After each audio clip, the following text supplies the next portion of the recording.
नमस्कार, स्वागत है आपका। मैं हूं आपके साथ सुमित शर्मा। भोपाल से बड़ी खबर है, जहां पर बच्ची के लिए मसीहा बना डॉक्टर। डॉक्टर्स की सूझबूझ से बच्ची की जान बच गई। मासूम बच्ची की जान बची है। बच्ची के श्वास नली में हेयरपिन फंस गया था। एम्स के डॉक्टर्स ने हेयरपिन निकाली है। 3 दिनों से एम्स में भर्ती थी मासूम बच्ची। बच्ची को सांस लेने में तकलीफ हो रही थी। ऑप्टिकल चिमटे की मदद से हेयर पिन निकाला गया। बच्ची के गले में फंसा था 4 सेंटीमीटर लंबा हेयर पिन। बच्ची अब पूरी तरीके से ठीक।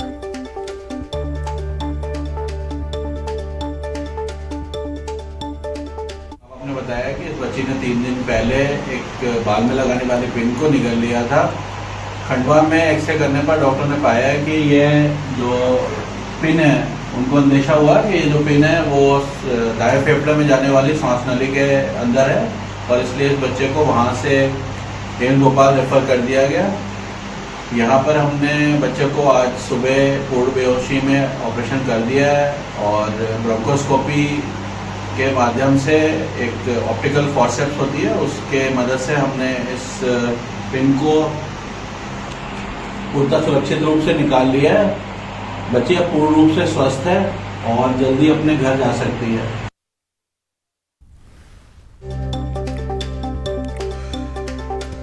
तो बच्ची ने हेयर पिन निगल लिया था, और वो हेयर पिन बच्ची की श्वास नली में फंस गया था, जिससे बच्ची को काफी तकलीफ हो रही थी सांस लेने में। 3 दिन से एम्स में मासूम बच्ची भर्ती थी। ऑप्टिकल चिमटी की मदद से डॉक्टर्स ने हेयर पिन निकाल दिया है बच्ची की जो श्वास नली में फंसा हुआ था। बच्ची के गले में 4 सेंटीमीटर लंबा हेयर पिन फंसा था। एक्सरे में आप देख सकते हैं, और निश्चित तौर पर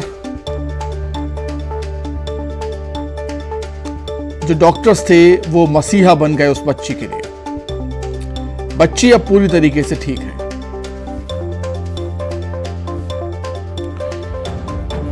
तो पिछले 3 दिनों से बच्ची को घबराहट और सांस लेने में तकलीफ हो रही थी, क्योंकि उसकी श्वास नली में हेयर पिन फंसा हुआ था।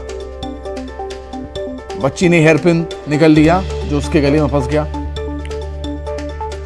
ज्यादा जानकारी के लिए हम बातचीत करेंगे। संवाददाता जितेंद्र शर्मा जुड़े हुए हैं फोन पर। जितेंद्र, ऐसे ही सफल ऑपरेशंस की वजह से जो धरती पर भगवान कहे जाते हैं डॉक्टर। बिल्कुल सुमित, अगर बात करें तो ये एम्स के डॉक्टरों ने एक बच्ची की जान बचाई है, जो 1 साल की बच्ची है। उसकी श्वास नली में एक जो है हेयर पिन होती है, वो अटक गई थी, और उसे काफी तकलीफ हो रही थी। और कह सकते हैं समय पर अगर डॉक्टर्स उसका इलाज नहीं करते, उसके ये जो है हेयर पिन नहीं निकालते, तो बहुत उसकी जान भी जा सकती थी। हालांकि एम्स के डॉक्टरों ने सफल ऑपरेशन किया और 4 सेंटीमीटर का हेयर पिन निकालकर अब वो बच्ची स्वस्थ है। ठीक है जितेंद्र, बहुत शुक्रिया आपका तमाम जानकारी के लिए हमारे साथ जुड़ने के लिए।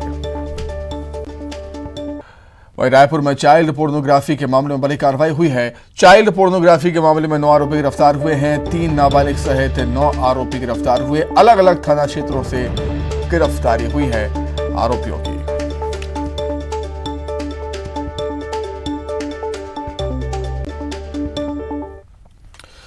लंबी नुरा कुश्ती और कभी हां कभी ना के सियासी सस्पेंस के बीच शुक्रवार को कांग्रेस अध्यक्ष पद के तीनों उम्मीदवारों ने अपना नामांकन दाखिल कर दिया। हालांकि इन तीनों उम्मीदवारों में कांग्रेस के कद्दावर नेता मल्लिकार्जुन खड़गे का पलड़ा सबसे भारी नजर आ रहा है, क्योंकि ज्यादातर कांग्रेस के नेताओं ने उन्हें समर्थन दिया है। खुद दिग्विजय सिंह और गहलोत मल्लिकार्जुन के प्रस्तावकों में शामिल हैं।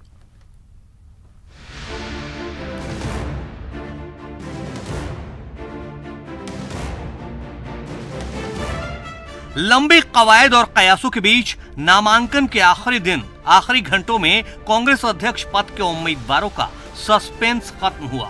अब मैदान में कांग्रेस अध्यक्ष पद के कुल 3 उम्मीदवार हैं। कांग्रेस के कद्दावर नेता मल्लिकार्जुन खड़गे, कांग्रेस में कद और पद से अपनी अलग पहचान रखने वाले शशि थरूर और झारखंड के पूर्व मंत्री के एन त्रिपाठी। कांग्रेस अध्यक्ष चुनाव के नामांकन की प्रक्रिया खत्म होने के बाद मधुसूदन मिस्त्री ने कहा कि मल्लिकार्जुन खड़गे ने 14 फॉर्म, शशि थरूर ने 5 और केएन त्रिपाठी ने 1 फॉर्म जमा किए हैं। 14 were filed by Kharge ji,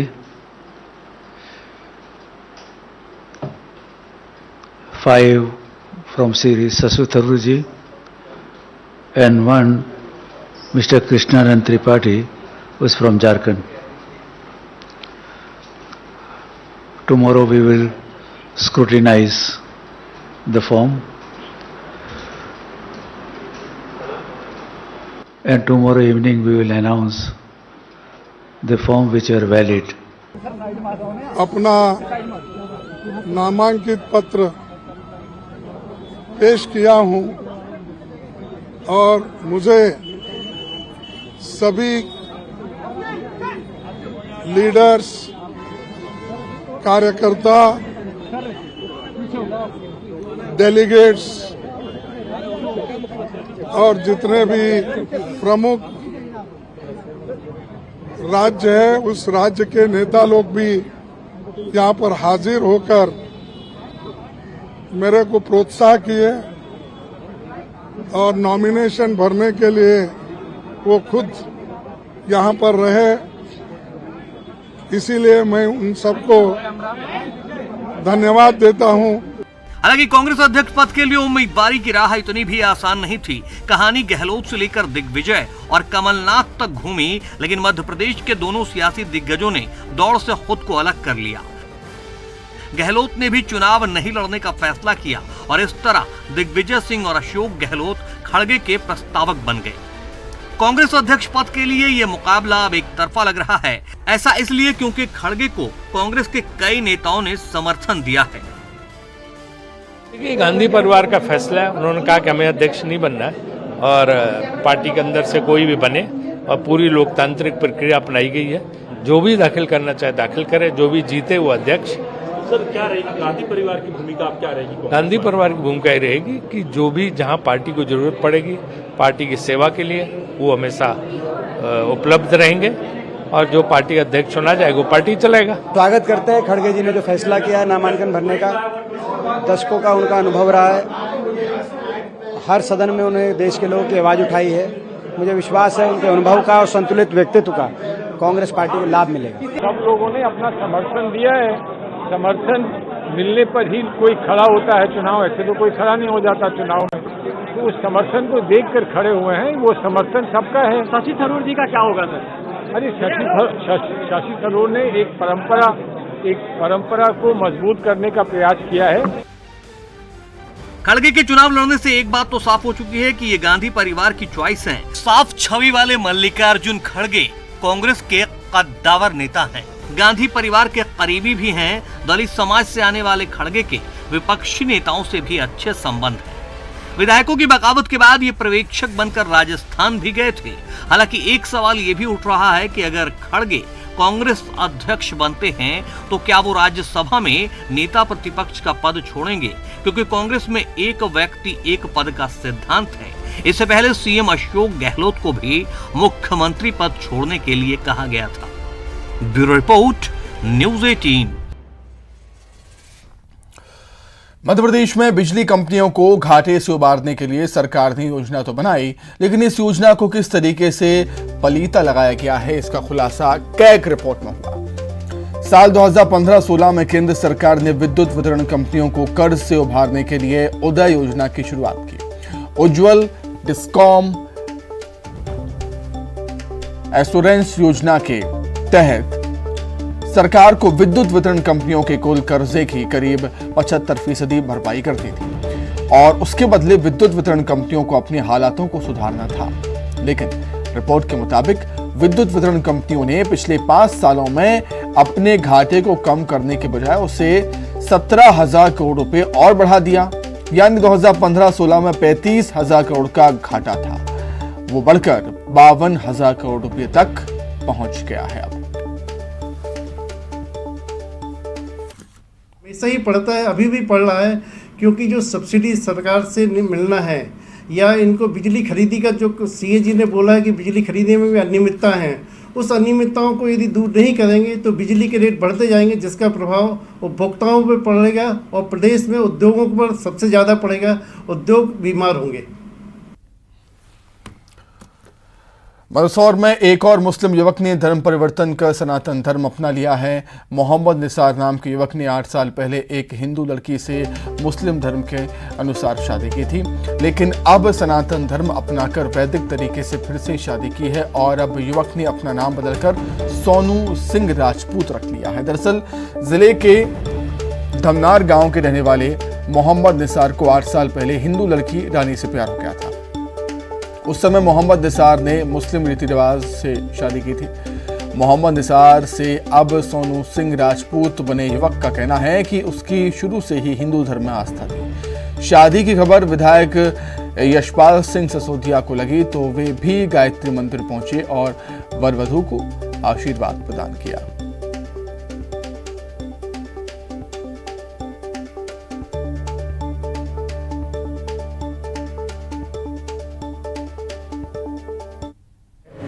कि धीरे धीरे सभी को समझ में आ रहा है कि सत्य जो है वो सिर्फ सनातन है। इसी माह में इसी गायत्री मंदिर में ये दूसरी घर वापसी है। इससे पहले जोधपुर की इकरा को इशिका बनाया था। मेरा शुरू से आस्था थी हिंदू धर्म में आने की, पर कोई सपोर्ट नहीं था। चेतन सिंह जी से मिला मैं, मेरे को सपोर्ट दिया, आज इस मुकाम तक पहुँचे। मेरे को बहुत अच्छा लग रहा है। मुझे बहुत अच्छा लग रहा है। कास्ट में अच्छी हमारे इसमें आ गए हिंदू समाज में, वही अच्छा आएगा। हम 8 साल पहले ही शादी हो गई थी, अभी भी यहाँ विधि विधान से अच्छी शादी हुई है हमारी। देखिए ये विचार परिवार है, विचार परिवर्तन है और इस बात को लेकर के है कि अगर निसार ये मन में रखे कि जो पीढ़ियाँ थी हमारी पुरानी पीढ़ियाँ वो सब हिंदू ही थी, तो क्यों नहीं हम सनातन धर्म को अंगीकार करें, स्वीकार करें और निसार सोनू के रूप में हमारे बीच में। अब ग्वालियर में एक युवती के साथ पिछले 10 सालों से अलग अलग लोगों ने दुष्कर्म किया। पीड़िता ने बताया कि 2013 में पहली बार उसके पड़ोस में रहने वाले एक युवक ने दुष्कर्म किया। उसके बाद युवक के दोस्त और जीजा ने भी उसके साथ दुष्कर्म किया और उसका वीडियो बना लिया। शादी के बाद भी आरोपी पीड़िता को धमकाकर उसके साथ रेप करता रहा। आखिर में तंग आकर उसने 5 लोगों के खिलाफ FIR दर्ज करवाई।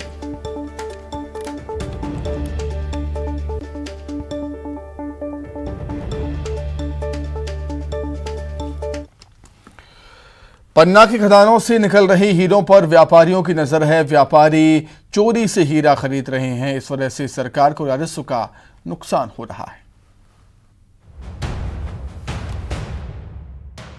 हीरा पन्ना के खदानों से निकलने वाले हीरों को व्यापारी चोरी से खरीद रहे हैं। ब्रिजपुर थाना इलाके में संचालित खदान में 12.20 कैरेट का हीरा मिला। बताया जा रहा है कि इसे करीब 70 लाख में 2 लोगों ने व्यापारी को बेच दिया। इधर जानकारी मिलने पर हीरा अधिकारी ने जांच शुरू कर दी है। एक 12.20 कैरेट का हीरा है जिसके मिलने की चोरी से बेचने की सूचना हमें प्राप्त हुई थी, जिसके संबंध में संज्ञान में आया है कि बबलू सोनी है वहाँ के निवासी और घनश्याम यादव, इन दोनों के द्वारा हीरा मिला था और इन्होंने किसी व्यापारी को बेचा है और जिसके संबंध में जांच चल रही है। जांच के बाद ही कुछ कह पाएंगे।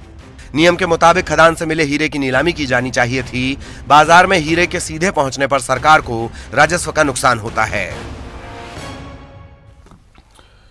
पीएम मोदी आज दिन भर दौरे में व्यस्त रहे। वंदे भारत एक्सप्रेस को हरी झंडी दिखाई। अहमदाबाद मेट्रो में सफर भी किया। अहमदाबाद में जनसभा को संबोधित भी किया। अंबाजी में रोड शो किया। अंबाजी मंदिर में पूजा अर्चना की। गब्बर तीर्थ में भी आरती की। व्रत के दौरान भी मोदी कार्यक्रम में बिजी रहे।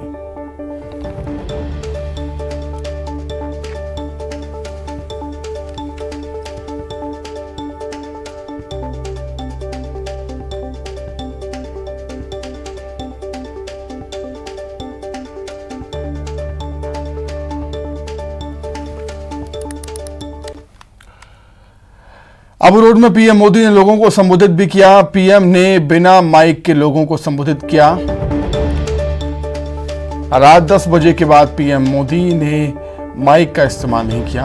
पीएम मोदी ने नियमों का पालन किया और पीएम ने फिर आने का वहां पर वादा किया। मैं आप सबकी क्षमा मांगता हूं, लेकिन मैं आपको विश्वास दिलाता हूं कि मैं दोबारा यहां फिर से आऊंगा और आपका ये जो प्यार है उसे मैं ब्याज समेत चुकता करूंगा।